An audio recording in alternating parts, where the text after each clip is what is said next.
Radio, T V اور film کے مشہور اداکار محمود صدیقی 1944 میں سکھر میں پیدا ہوئے۔ انہوں نے عام تعلیم مکمل کرنے کے بعد قانون کی ڈگری حاصل کی اور سکھر میں قانون کی پریکٹس شروع کی۔ کچھ عرصہ محمود صدیقی شاعر شیخ ایاز کے جونیئر بھی رہے۔ اپنے قانونی پیشے کے ساتھ ساتھ انہوں نے کچھ عرصہ ریڈیو پر اناؤنسر کے طور پر بھی خدمات انجام دیں۔ انہوں نے مختصر وقت کے لیے روزنامہ ہلال پاکستان کے لیے بھی کام کیا۔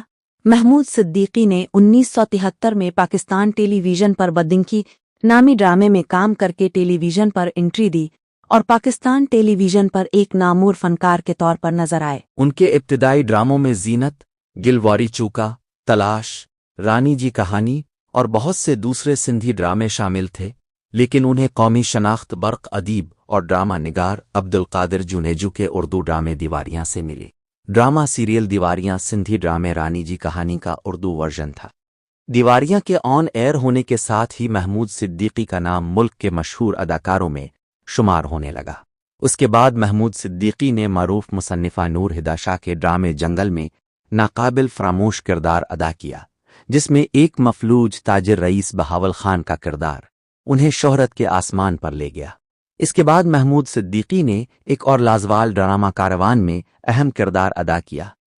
معروف ادیب عبدالقادر جنیجو کے لکھے ہوئے اس ڈرامے میں انہیں بہترین اداکاری پر پی ٹی وی ایوارڈ سے بھی نوازا گیا۔ مشہور اداکار محمود صدیقی نے اپنے بہترین دوست اور لیجنڈ اداکار سید یار محمد شاہ کے ساتھ مل کر رنگین سندھی فلم علی گوہر بھی پروڈیوس کی، جس کے ہدایت کار شاہد وحید تھے۔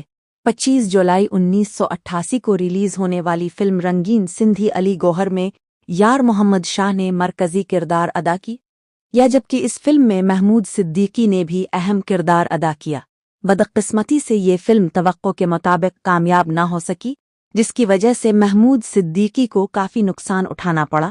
تاہم اس نے ہمت نہیں ہاری اور پرائیویٹ پروڈکشن کے تحت اردو ڈرامہ سیریل نہلی پہ دہلا پروڈیوس کیا، اور اس نے اپنی ساری بچت ایک ٹی وی شو پر خرچ کی جو پرائم ٹائم پر نشر ہوا اور بہت اچھا بزنس کیا، لیکن اس پرائیویٹ چینل کے مالکان نے اسے دھوکہ دیا اور اس کی ساری سرمایہ کاری ختم ہو گئی، جس سے انہیں کافی مشکلات کا سامنا کرنا پڑا، جس کی وجہ سے وہ سخت پریشان رہنے لگے، اور اسی پریشان حال میں انہوں نے آج سے 26 سال قبل 4 اگست 2000 کو آخری سانس لی۔ انہیں کراچی کے ڈالمیا قبرستان میں سپرد خاک کر دیا گیا۔